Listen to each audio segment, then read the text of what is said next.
right, hey y'all, Mr. Kyle, Myers Mathematics, and let's just jump back into it. I forgot to change the date on today. Go ahead and do that first here.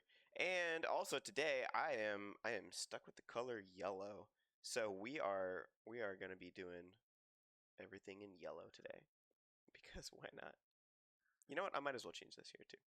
So let's go ahead and jump in. We're going to have to use the quadratic formula in order to solve these. So there's actually easier ways to solve these, especially number 12.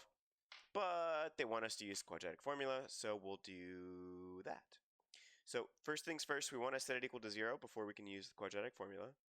I actually kind of mentioned why that was in another video on this same worksheet. So if you want to go check that out, you can. We're going to put everything equal to 0.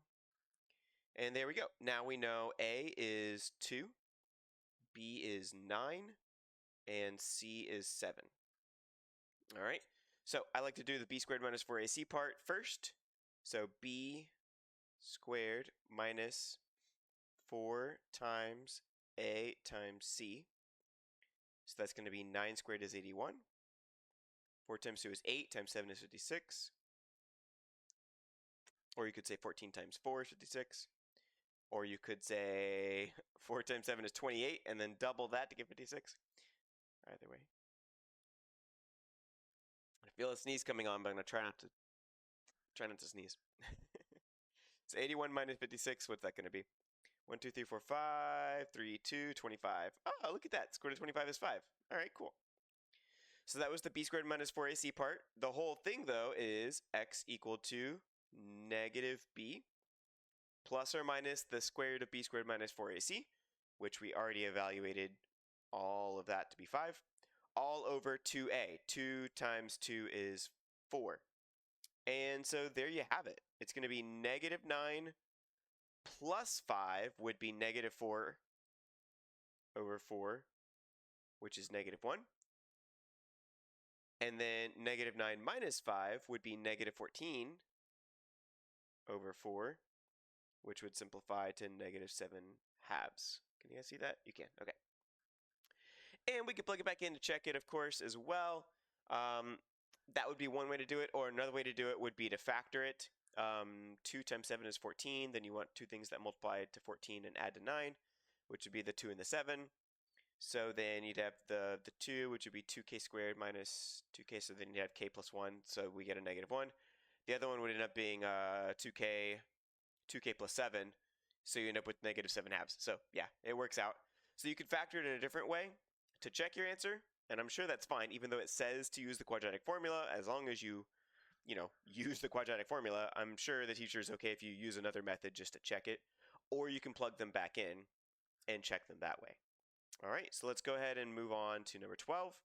You actually don't even need to use factoring at all on this one. So I'm going to do that real quick because it's just so tempting that I can't help myself here. So that's going to be r squared. And then if you divide that, you get 16. And then take the square root of both sides, and you get plus or minus 4. So that was kind of nice. But if we have to use the quadratic formula, it would be move everything to one side. So there are 0 r's. There's no r's. 5r squared, and it'd have to subtract 80 from both sides to get it on the left side.